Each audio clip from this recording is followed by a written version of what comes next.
Today in Muppet Biology, let's see what we can learn about the great and glorious Sam Eagle. Identifying birds on appearance alone can be very difficult. Some birds who look very different can be very closely related, see Darwin's finches. Other birds which appear very similar can be very distantly related, see the various things called vultures around the world. I bring this up because he's identified as Sam Eagle, but that name may be misleading. So let's look into the morphology and see what we can tell. The first thing to look at on a bird is almost always the beak. That tells us what kind of things this animal eats.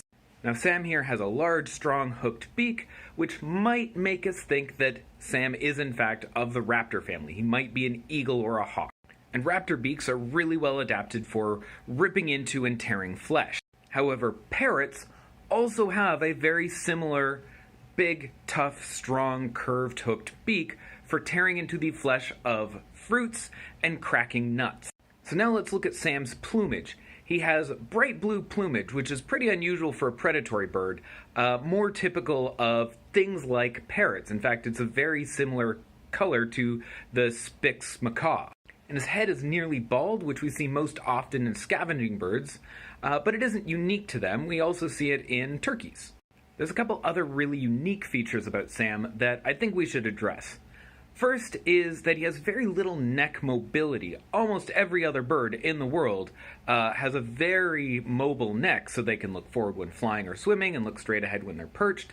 Sam can only look straight ahead. In fact, has to move his whole body just to look side to side. Sam's wings are also very unusual. They have adapted back to being grasping limbs, taking away the flight fingers and turning them back into hands. Not to mention that he's nearly 5 feet tall. Now, it's always a bad idea in science to draw conclusions from a single specimen, but we can make some educated guesses. So we have an unusually large, rare, flightless bird with some pretty extreme and unusual adaptations. That tells me he is probably an island species.